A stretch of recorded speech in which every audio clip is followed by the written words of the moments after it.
तो स्वागत है आपका आज की क्लास में। और आज हम करने जा रहे हैं बच्चों एक्सरसाइज 2.2। तो चलिए बात करते हैं क्वेश्चन नंबर 6। 1 to 5 मैं ऑलरेडी कर चुका हूँ, प्रीवियस वीडियो आप चेक कर लीजिएगा। क्वेश्चन नंबर 6 पढ़ते हैं फिर इसी के साथ। Determine the domain and range of the relation R defined by R equal to x comma x plus 5 such that x belong कर रहा है आपका 0 1 2 3 4 5। तो बच्चों यहाँ पे हमें बताना है, डिटरमाइन करना है डोमेन। डोमेन मतलब होता है प्रांत, एंड रेंज यानी परिसर, ऑफ द रिलेशन किसी संबंध आर के, ठीक है, जो इस प्रकार से डिफाइन है यानी परिभाषित है कि R equal to x comma x plus 5, और जहाँ पे एक्स है बच्चों वो है 0 1 2 3 4 5। क्लियर?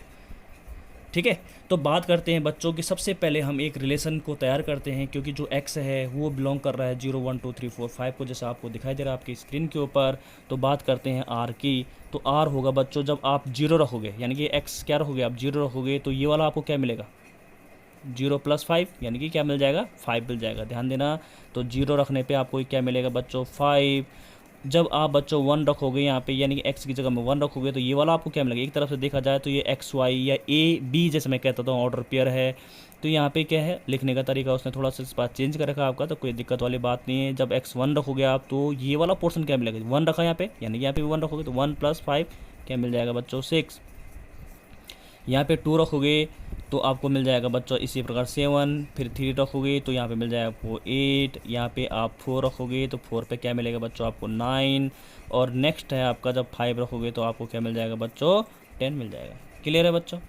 अब बच्चों आपसे पूछा गया है इसका डोमेन निकालो, यानी प्रांत निकालो। तो डोमेन क्या हो जाएगा बच्चों, बहुत आसान है, मैंने बहुत बार आपको बताया है कि डोमेन मतलब होता है आपका प्रांत, और प्रांत मतलब होता है कि जो फर्स्ट एलिमेंट है, ठीक है, किसी रिलेशन में जो फर्स्ट एलिमेंट है उनको आप, उनका जो सेट है वही क्या कहलाएगा आपका डोमेन। तो देखो पहला सेट, पहला एलिमेंट, यानी कि इस कार्ड जो आपका रिलेशन निकला है, जो ऑर्डर पेयर का एक रिलेशन निकल रखा है, यहाँ पे सेट निकल रखा है, उसका फर्स्ट एलिमेंट आप पिकअप कर लीजिए। तो करोगे तो क्या होगा, देखो 0 1 2 3 4 और 5, ये क्या होगा आपका डोमेन। और रेंज क्या होगी, जिनकी इनकी एसोसिएट हो रहे हो। देखो 0 किससे एसोसिएट हो रहा है, 5 से, 1 किससे हो रहा है, 6 से, यानी कि इनकी मैपिंग जो बनेगी वो क्या बनेगी, 5 6 7, है ना।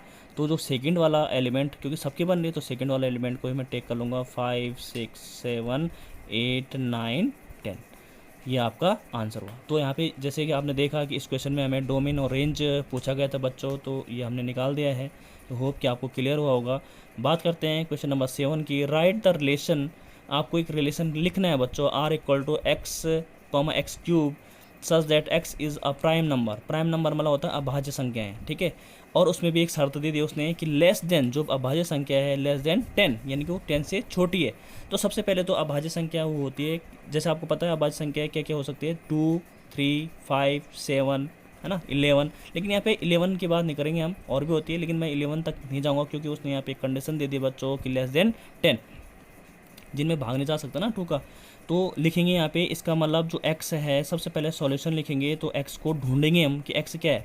भाई x क्या है, प्राइम नंबर है, यानी अभाज्य संख्या है जो 10 से छोटी है। तो 10 से छोटी क्या हो सकता है, 2 3 5 7, यही तो होंगे, 2 3 5 7 अभाज्य संख्या है।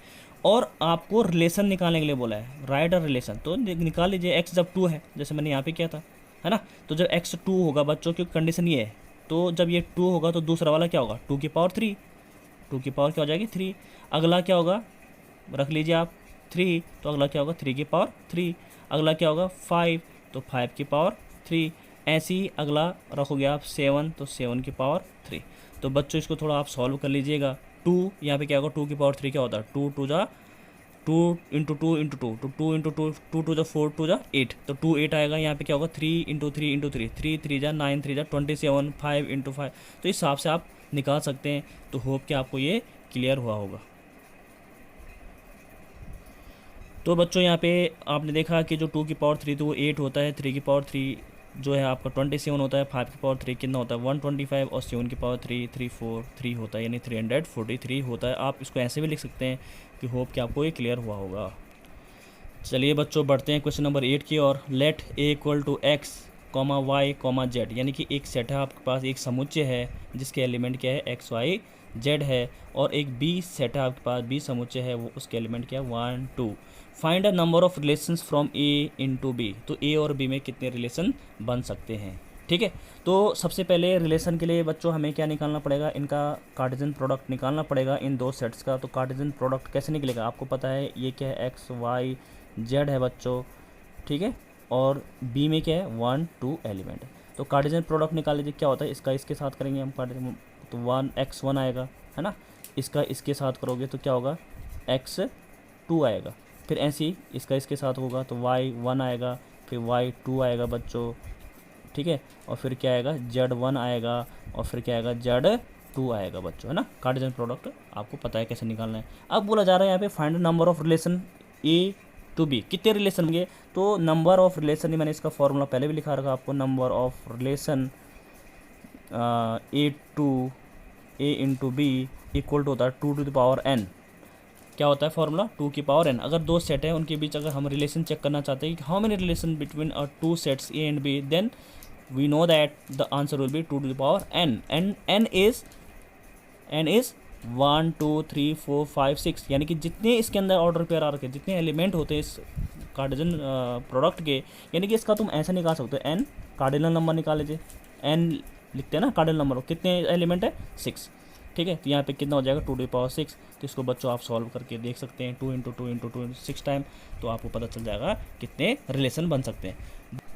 तो बढ़ते हैं बच्चों क्वेश्चन नंबर 9 की ओर। Let R be the relation on Z defined by R equal to a comma b such that a b belong कर रहा है जेड को। यहाँ पे जेड मतलब होता है बच्चों integer, A minus B is an integer. तो अगर आप जो ए और बी हैं, ठीक है, अगर a माइनस बी करोगे तो क्या करोगे आप, वो क्या निकलेगा आपको, सब्ट्रैक्ट करने पे दोनों को क्या मिलेगा आपको, इंटीजर मिलेगा बच्चों, यानी पूर्णांक, इंटीजर मीन्स पूर्णांक संख्या है। Find the domain and range of r, यानी इस r के हमें क्या निकालना है, रेंज और डोमेन निकालनी है, जो रिलेशन किस में, एक इंटीजर में।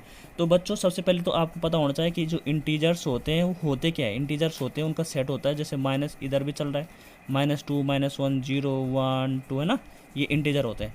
तो आपको पता है कि अगर a माइनस बी बोल रहा हो कि इंटीजर होगा, ठीक है, a minus B is an integer यानी पूर्णांक, तो आप इसमें से कुछ भी उठा लीजिए, यानी कि एक सेट है कोई, ठीक है, ये वाला सेट है आपका।